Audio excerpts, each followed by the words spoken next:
Good evening and welcome to Cityscope. I'm Eric Schmidt.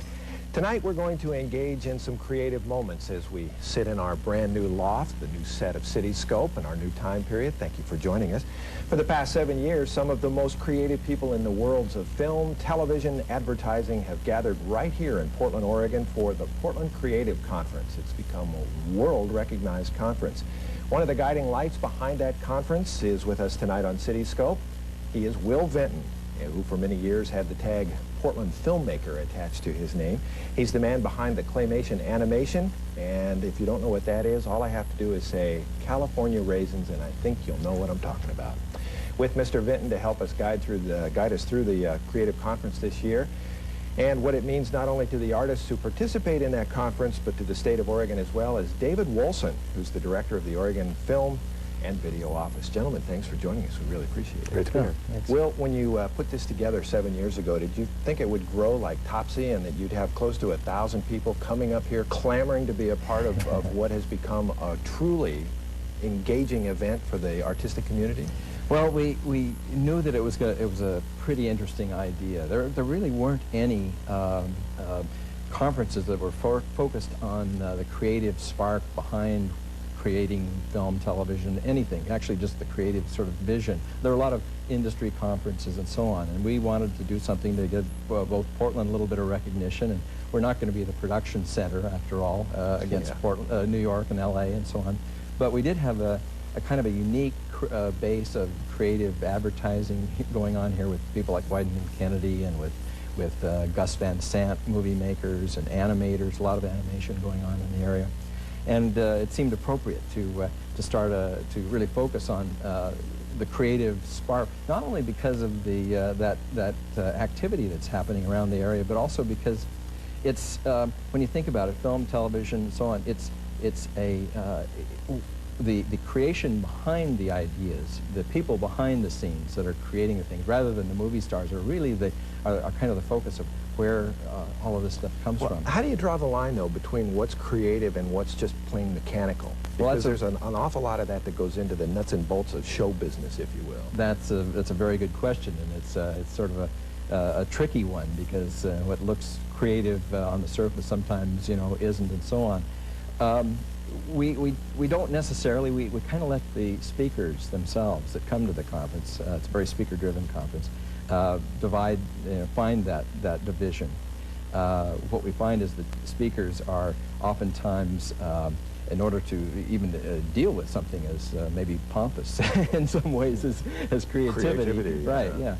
You have to do a certain amount of introspection, a certain amount of soul searching, and people come up with things that are everything from inspirational to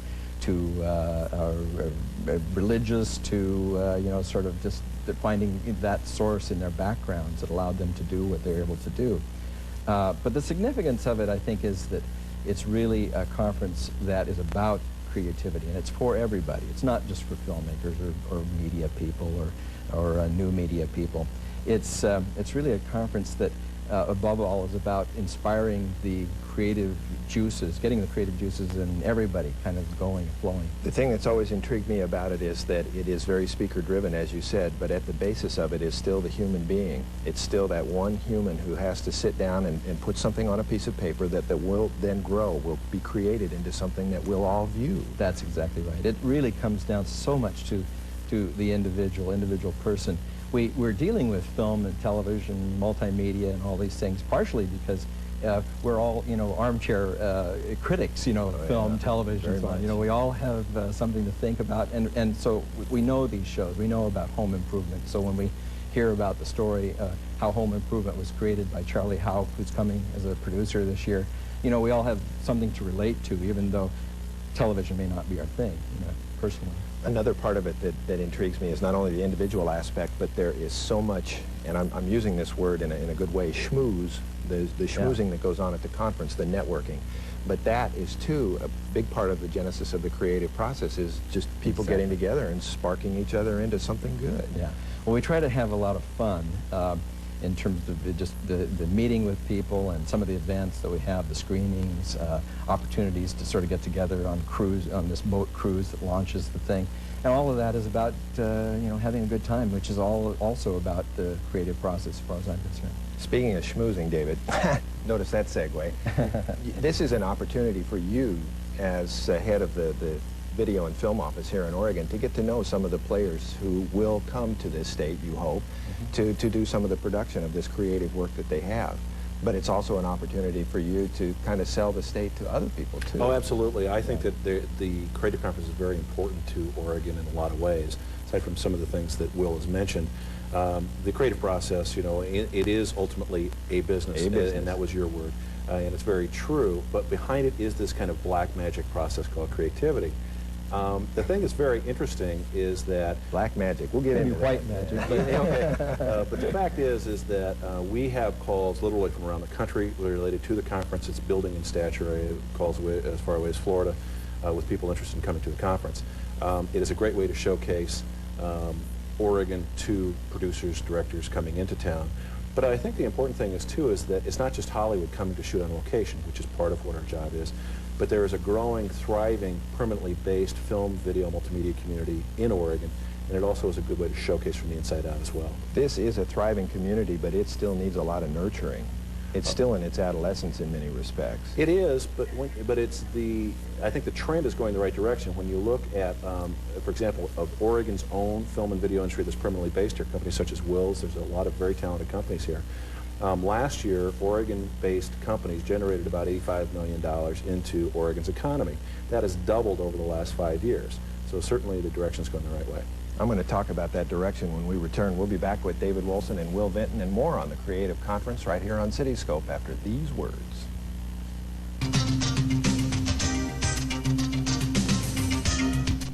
Chairman of the 1996 Portland Creative Conference. David, when we went to the break, we were talking about what it takes to get film and video people interested in the state of Oregon. Are they interested in some of the creators that we have here, like Will Vinton?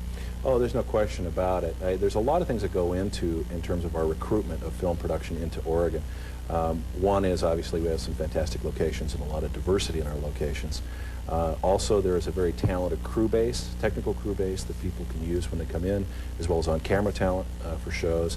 And I think that, again, the reputation as a production center, both on a creative as well as technical level, is continuing to build. Let people realize that this is becoming more and more a full-service production state and community. How much are we losing to Vancouver, BC, because of all of our union, the differences in the type of people that will work here and work up there? Well, the exchange rate is a big issue. Currently, the Canadian exchange rate is approximately 72 cents. Our point is that if you go to Vancouver, you don't get to keep the 28-cent difference. It is a much more expensive city, and I think that we are very competitive. Are we cheaper? No. But I think we are competitive. Canada is a key competitor, and they've done quite a good job of building the business there.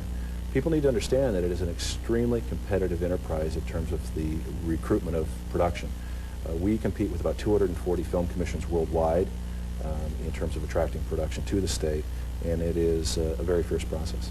When you're creating a California raisin, do you have to sit in your creative space and think, if this doesn't sell, I'm not going to make next month's payroll? I mean, do these things hang over a creative person's head? Oh, absolutely. The business of business and creativity almost are very, very odd bedfellows, if they're bedfellows at all, if they ever really mix at all.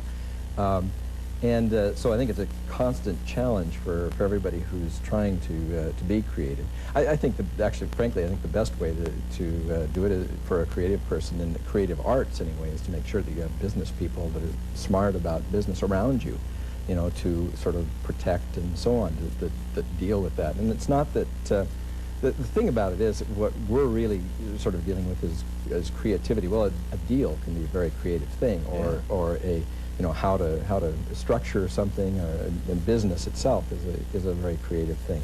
I personally, my fascination with creativity goes right to kind of the core of like education as it exists now. I think that right now our educational system doesn't really nurture creative thinking.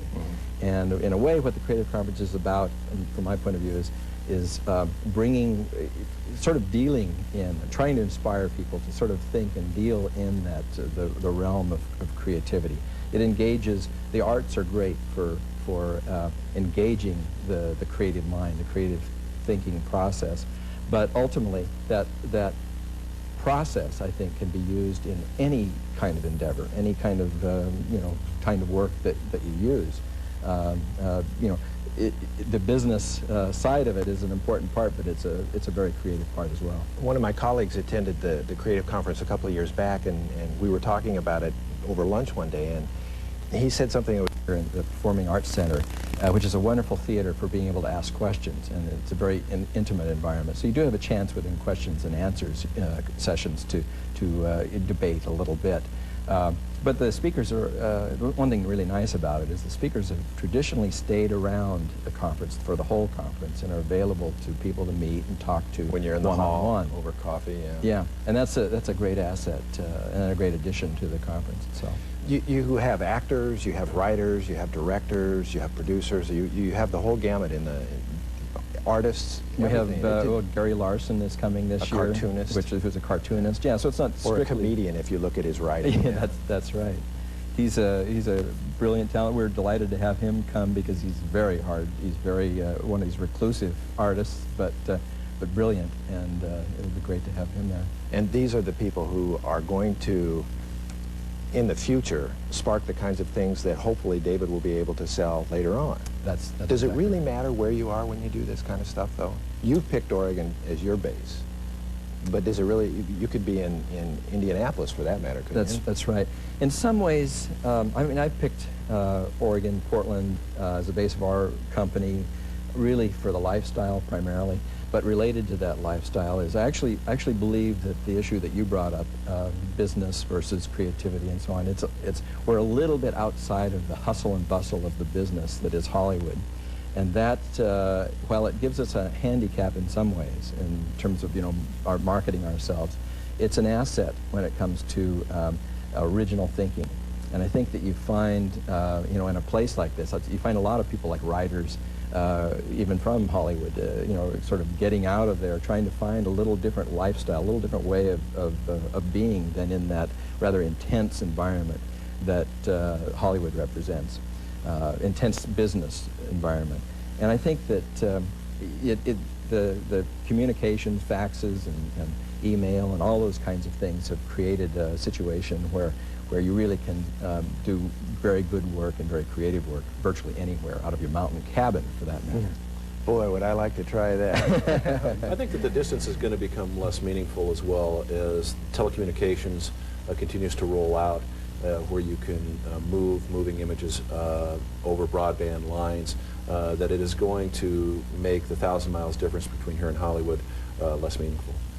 The transportation costs aren't going to be quite the factor that they were before, are they? Yeah, that's right. I mean, on a lot of levels, from shipping dailies of daily film work back to LA, to be able to jointly work on a project online, if you will, with a person in San Francisco, in Los Angeles, and in Vancouver, BC. Okay, we got about 30 seconds. So the nuts and bolts. Let's get down to the business of the Creative Conference. It starts September the 19th. And goes for 4 days? Yeah, 3 days, 3.5 days. It has screenings in the evening and a kickoff party on the Portland Spirit on Thursday night, the 19th. And you can buy tickets by calling the Portland Creative Conference number, which is 235-4001. And there's a range of tickets. They range from about 150 for students to up to about $250 for regular admission. And you still have plenty of space left. We do have some space left. Yeah, we're definitely gonna sell out this year, so people should get their tickets as soon as they can. I remember that cruise last year. Spike Lee was not talking to anybody before he got on the boat, but apparently after he got on, he just held forth and decided to go from there. Some of the big headliners this year, in addition to Gary Larson, are? Well, we have a variety of really good people. Gail Ann Hurd is coming, who's Academy Award winning producer of The Abyss and Terminator movies and so on. Randall Kleiser, who's a director, the producer of Charlie Houck, who's producer of Home Improvement, is coming. A lot of great people. Yeah. And Will Vinton. Thanks for joining us, Will. David Woolson, thank you. We'll talk to you again about film and video in Oregon. And we'll be back with more Cityscope right after these messages. Please stay tuned.